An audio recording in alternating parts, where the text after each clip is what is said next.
The ground was hard and frozen solid beneath my feet as I walked through the woods early this morning.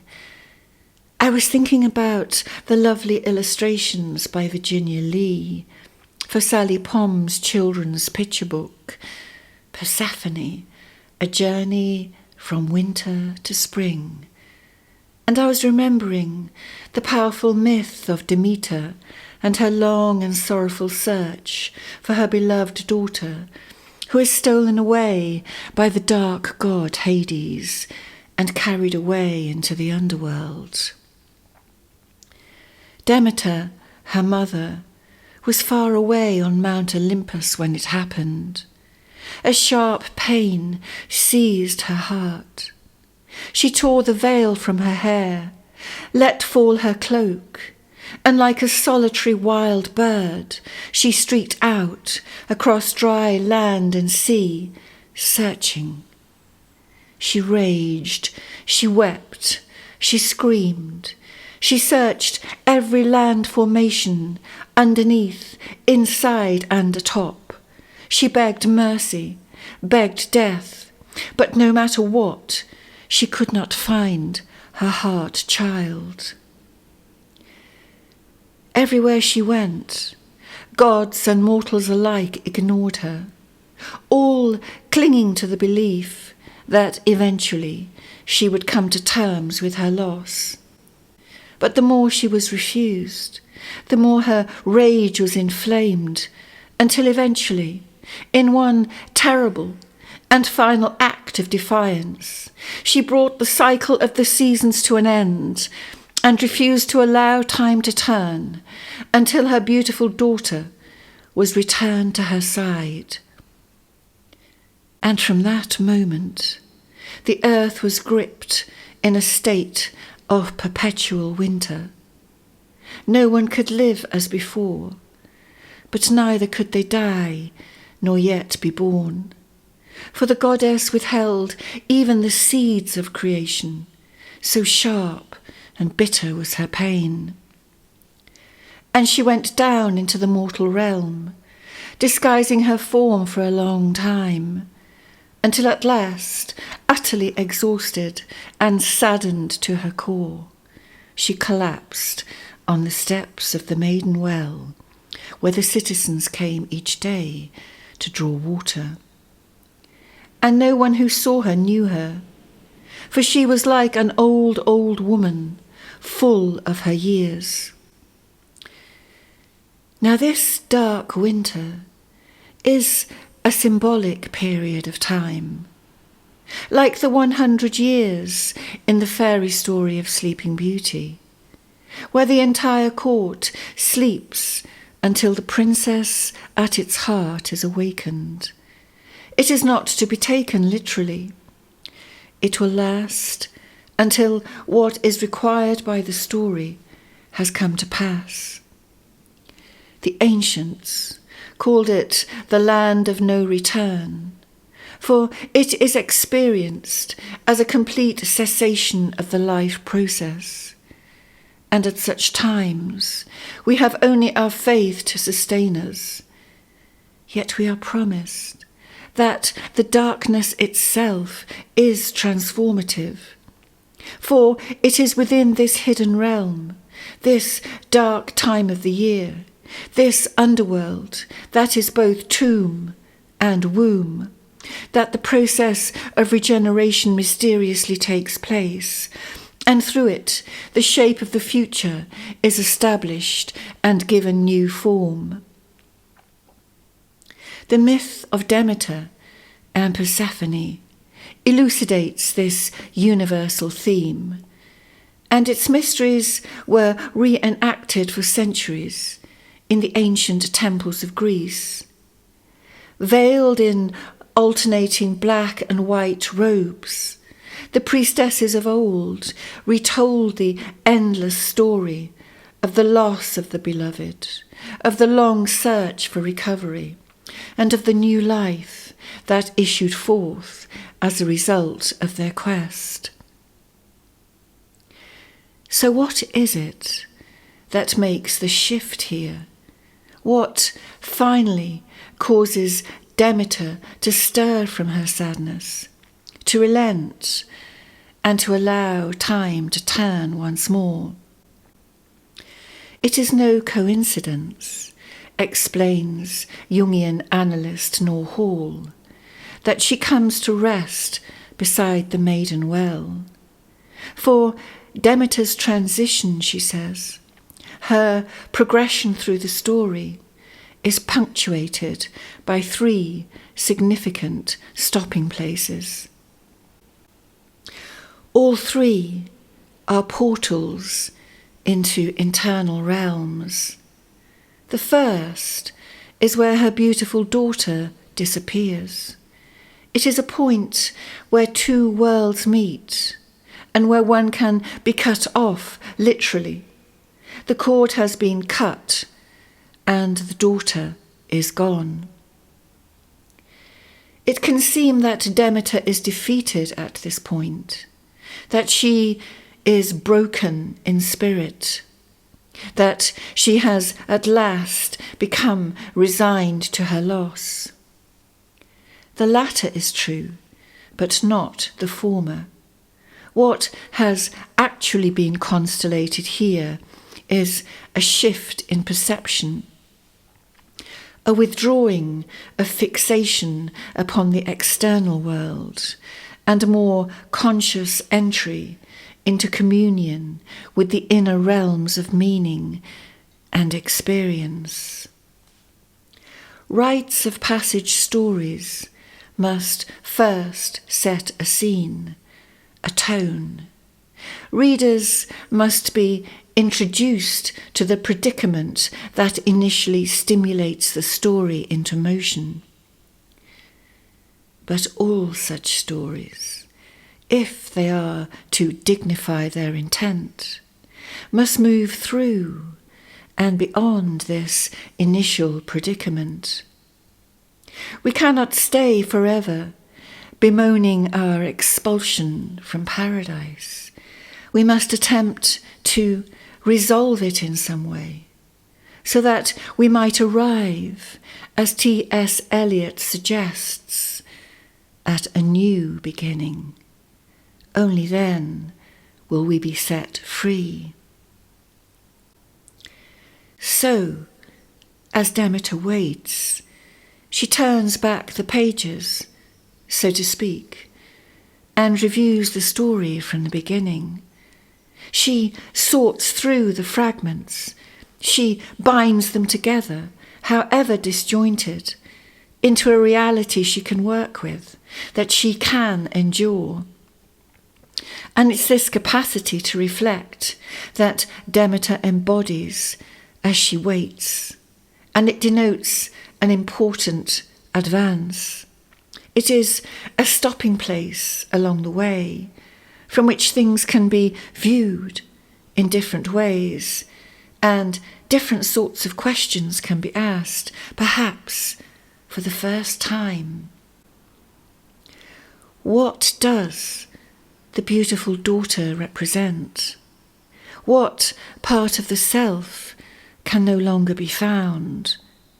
Nor Hall goes on to explain, when a mother is separated unwillingly from her child, and when the fruit is taken rather than given, a certain understanding is lost, an organic bond that severs the mother from her own life's meaning.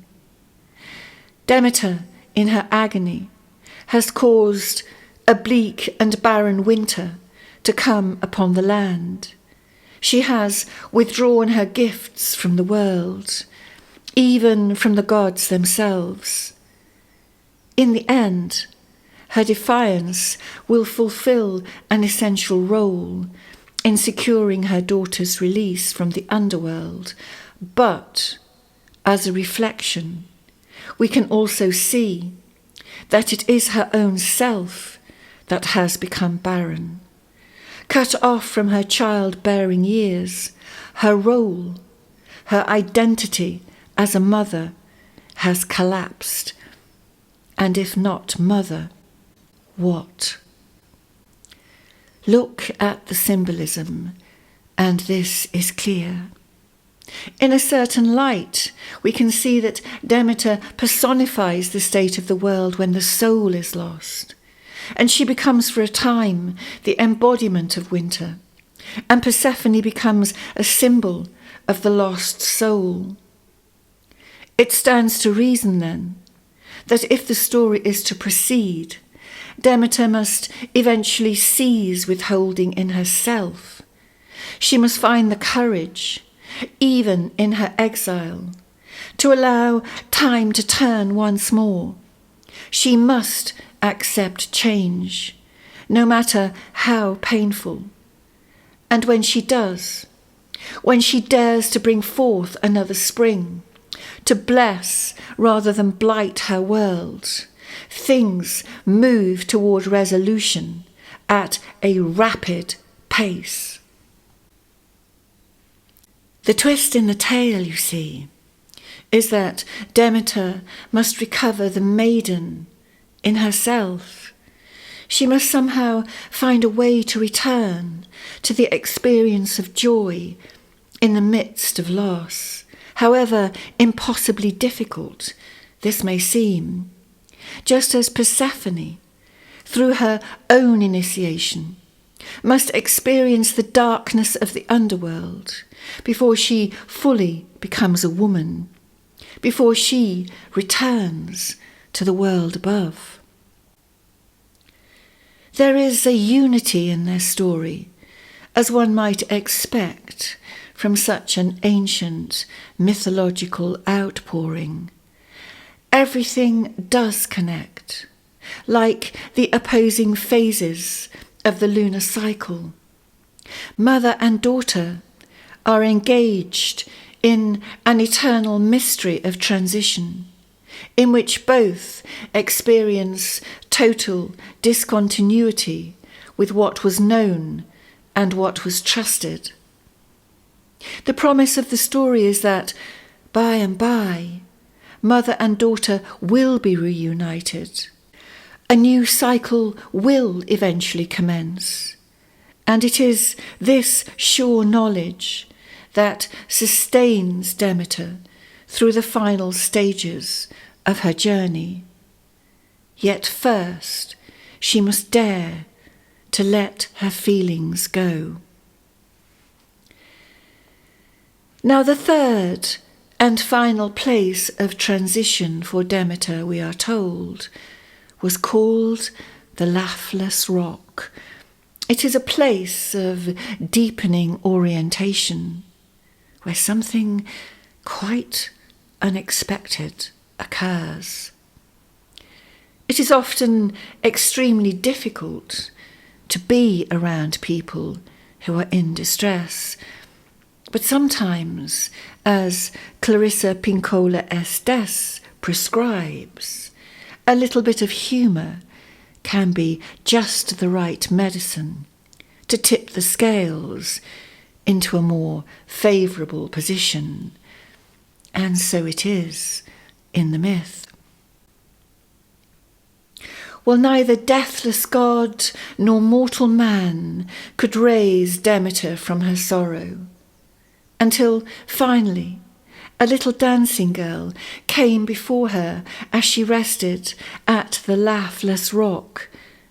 No one dared come near, but this little dancing girl approached quite playfully and made her laugh. Humour breaks the mood. It loosens the grip of our sadness, cracks a hole in the darkness, and allows the light to come streaming through, if only for a second. But sometimes a second is all we require to step back in the sudden realization that enough is enough. It can't just be anybody, though, who cracks a joke, and it's got to be done with immense precision and timing.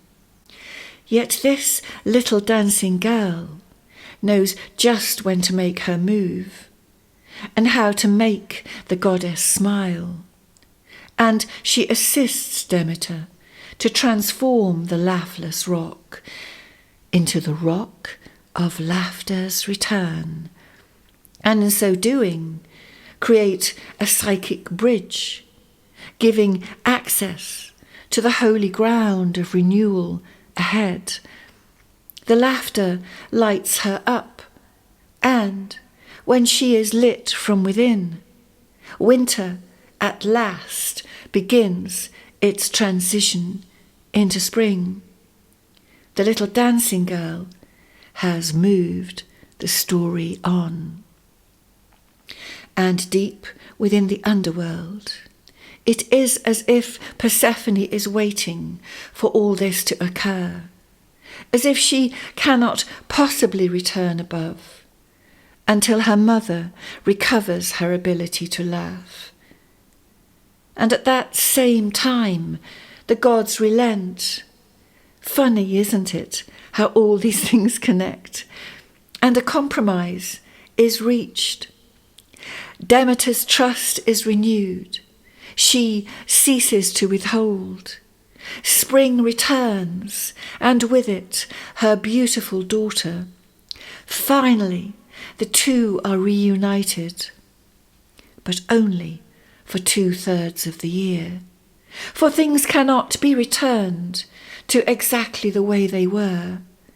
Otherwise, there would have been no point, no rhyme or reason to their story. Persephone is now grown into a young woman.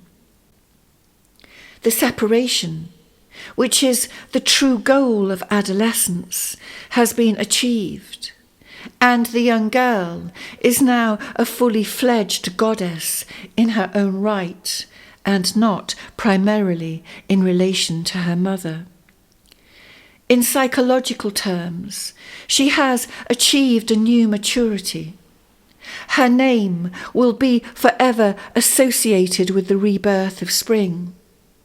The long winter of transition has been painful, but Demeter must accept the basic fact, this ever-changing, never-ending cycle of life. As we have seen, there is a sense in which when Demeter searches for her lost child, she is also searching for a lost part of herself, that which her daughter represents. Maybe part of her needs to get lost. Maybe she too has to experience a new initiatory wound, a new shattering of innocence that causes her to become yet more aligned with her own soul. And what of Persephone? What more can we say of her? That she has suffered greatly is without doubt. That she bears the scars of all who have experienced the terrors of the underworld, certainly. What happens to us as mortals, if it does not kill us, creates a kind of consciousness of the sort that brings membership of a particular clan, the Scar clan, as Clarissa Pinkola Estes calls it. You don't have to be any particular age to join. You just have to have lived through something very, very big and survived. Hail, hail, and thrice hail, Persephone, Queen of the Night. Into your embrace shall we commend our souls at death, for truly you shall bring us home. It is an undeniable fact that our souls evolve from innocence to experience through some of the most harrowing realms of human life. And all rites of passage, ancient and modern, involve a similar sequence. The child is abruptly separated from her parents and initiated into a deep, terrifying truth from which she will emerge changed. This is the terrible tomb in which innocence is irretrievably lost. What happens here is sometimes called the initiatory wound, from which recovery is long and far from certain. Yet the mystery hinted at is that this tomb can also become a womb from which the self may be reborn. For, in dying to her past, Persephone attains a new maturity, and in eating the pomegranate seeds and integrating their hidden and secret knowledge into herself, she eventually becomes queen of the underworld. Hail, we say once more. Hail, hail, and thrice hail, Persephone, queen of the night. Into your embrace shall we commend our souls at death, for truly you will bring us home. It is for good reason that she is hailed in this way in the ancient hymn of Demeter and Persephone. It is for good reason that in her new role below the earth, that she embraces the souls of the dead at the moment of death. It is for good reason that it is she, now knowing the perils of the terrain by heart, who leads these dear souls through the dark underworld toward their own rebirth. For she has seen beyond the veil and incorporated the seed at the very core of the mystery. And it is precisely through ingesting the famous pomegranate seeds, cunningly offered to her at the start by Hades, her captor, through taking them into herself instead of rejecting them, of transforming them into sustenance rather than damage to her soul, that this wisdom, this precious fruit has come about. Persephone becomes what is known as the wounded healer. It is through her wound that she has attained the progressed state of being through which she is now enabled to serve all who come after her. More than anything else, the myth of Demeter and Persephone speaks to us of an ever-renewing and unbroken circle. Its contemplation offers profound insight into the cycle of loss, search, and recovery. The lunar myths tell that the goddess gave birth to the universe out of herself, that she was the source of life. The crops flourished and withered in their season, as did mortals, born out of her body, rising like the corn and being cut down at death. This is the face of Demeter as mother of the world. Yet at the moment of death, in her other guise, she is there too, waiting to embrace her children, as she is there to embrace the sun at the end of each day, scooping it up into her deepest depths, into her womb, and from what she collects at death's dark door, the seed, as it were, she creates new life, each morning, each season, giving birth anew. This role of guardian of the soul through death is the face of the goddess as Persephone, as queen of the underworld.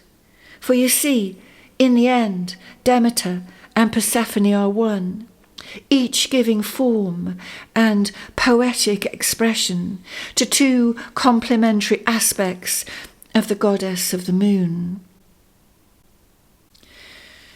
As we have seen in ancient Greece, Demeter and Persephone were the subject of a mystic drama, as the priestesses of old celebrated with torches the abduction of the daughter and the sorrowful wanderings of the mother, and of those who witnessed its annual reenactment. It is said, "Blessed is she who has seen this, and thus goes beneath the earth. She knows the end of life. She knows the beginning. For enacting Demeter's search and identifying with Persephone is precisely to wander in the underworld of death, just as the finding of Persephone is a return from death to life." It is tea time now for me, and the light is fading over the frozen trees outside my window, and I find I have arrived at the end of my tale. Yet if for any reason you have only just begun, if your life has been rocked to its core, then here are some closing words of comfort from Clarissa Pinkola Estes that many, many years ago helped me to find my way back home. The most important thing to do when your life is shattered and you have lost your way is to hold on, hold out for your very life. For the promise from the wild nature is this: after winter, spring always comes.